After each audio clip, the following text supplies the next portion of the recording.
Thank you guys. Let's give a big round of applause. Wow, what a beautiful introduction. Sit down.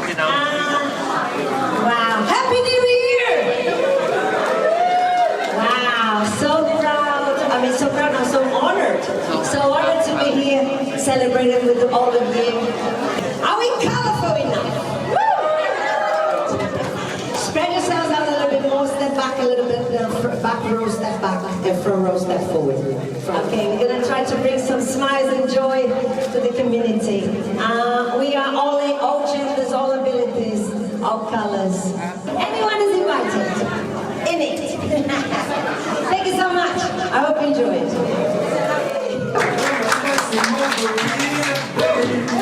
Burn my tongue, make me sing. Mix it up or give it to me straight.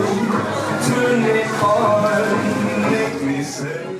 Forwards and back, yeah? Forwards and back with the salsa. We're gonna add the arms now. We're gonna put one arm there, two arms, sorry, and down, yeah? Two there and two down. Here, just so basically I will introduce myself, yeah? Okay. So, my name is Marta. It's called Marta Ribeiro Scott. I was born in Rio de Janeiro, Brazil, a long time ago. I was born in Ipanema, which is next to Copacabana. 5 minutes Ipanema, 5 minutes is Copacabana. And in my school there was this jazz dance school inside that I could do like an after school club or something like that. And I got interested in that and really enjoyed it. And then it led us to perform in a beautiful hotel in Rio de Janeiro. And my first ever costume as a dancer was a zebra. I don't know why, but I can't remember anymore the story. But what I remember most was this first ever contact with jazz dance. 5, 6, 7, 8, and 1, 2, 3, 4, 5, 6. 1, 2, 3, and a 4, 5, 6. But I totally fell in love with the dance of the eyes and the faces smiling, and there's now, yes, I got the audience in my hands. Caribbean, you are in the Caribbean. Come on, girls. My mom loved ballet. She was actually a ballerina. And I really fell in love with being on the dance floor and the challenges of learning how to move better, lines and everything. Then when I was about 18 years old, I started doing some commercials and TV programs. But first time I ever left Brazil was 21. And it was this show here actually called Oba Oba. Oba Oba. I was 21 and I auditioned for this show as a dancer. A festival of singers, dancers, and the most beautiful women anywhere. Lavish production numbers. The best of Brazil, touring around the world, including sold-out performances in Rio and Las Vegas, in New York and Los Angeles. It took about 3 years, and I got a bit tired. I went back to Brazil, to Rio. And but I was just scratching. I need to be on stage again. So audition to another show. Another dance company. That was the cruise lines. So that show was on board of ships leaving Miami to the Caribbean, Bahamas. And that's the story about meeting my now husband, Marta Scott, who was a croupier, casino. And I was part of that show, the big show, about 2 years and a half.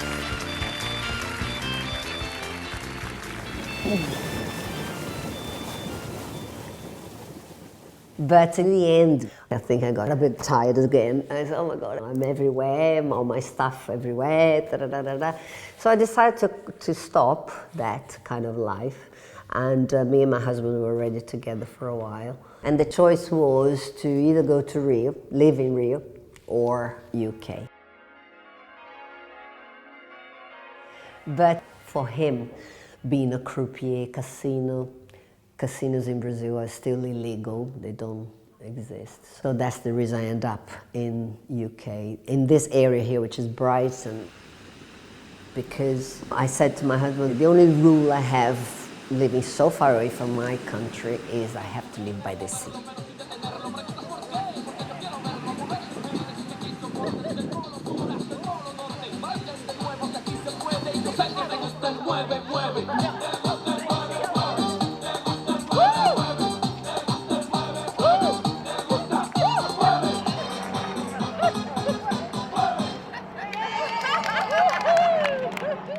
When I started teaching 25 years ago, I just could not switch off the entertaining as being an entertainer.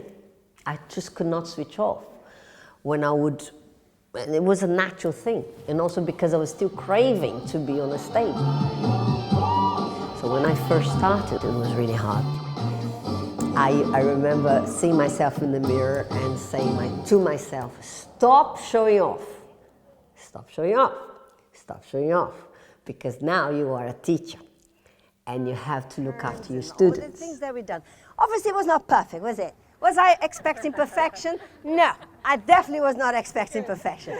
I just wanted you guys to have a bit of fun among us, you know, play something like this and do your thing, yeah, mainly, with your friends. Okay, let's make a beautiful circle and let's go disco time. And a beautiful dance. And bye-bye. I cannot lie, you know, all entertainers are show-offs because you're showing off, you know, your whatever talents or whatever you know to the people. But becoming a teacher, you have to be careful because these people coming to pay to learn from you. So you have to look after them. Oh, these ladies are sexy.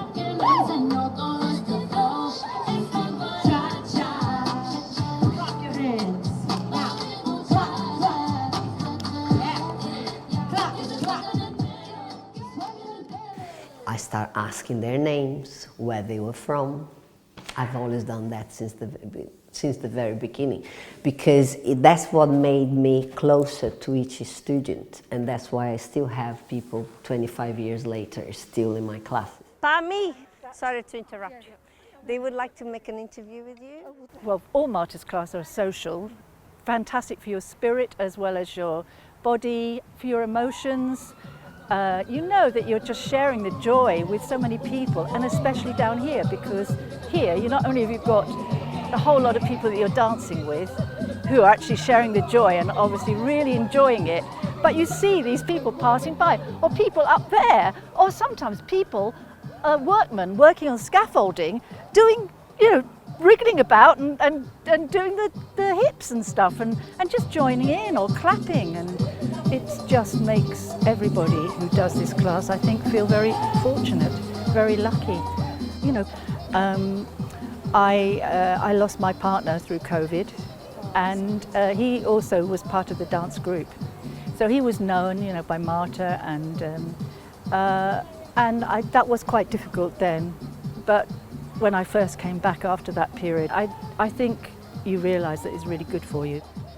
It was very magical then, you know, to actually come out into the freedom of this space and be with others. Yeah, so good for us, so good for us. I was telling you the story about when my mum passed away, and I had to carry on teaching, and I came back from Brazil still grieving, and it was really hard to start the class, so I kind of like hid myself in the toilets, like preparing myself to teach. And I knew I wasn't ready to do it, but I had to do it. So I waited to the very last second not to be late in class, but I stayed in the toilet, you know, collecting myself. And then I left the toilet and went straight into the dance class. I was telling them, look, I can't speak, I can't teach. I'm just gonna play the music, follow me.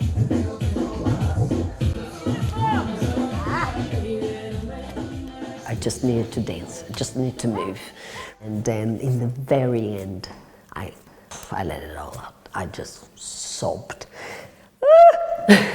And they all came to hug me, so they knew I had lost my mom. So it was quite hard to teach that class, but I did it. The dance does help.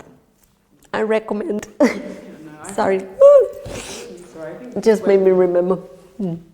3, 2, and 1. 4, 3, 2, and 1. 1, 2, together.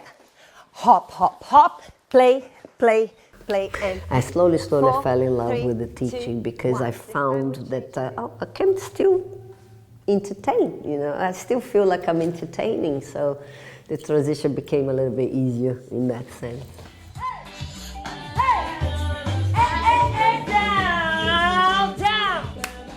It's a feeling that I am entering a stage. I have to entertain. I have to entertain my students. So it becomes the dance entertainer all the time.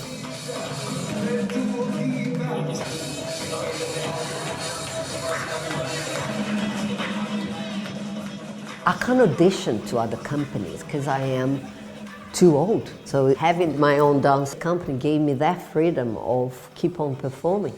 So when I start doing these gigs and performing, I'm always there.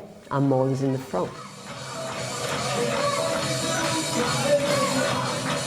People come to me to get this good vibes, good energy from the wild Brazilian lady, you know.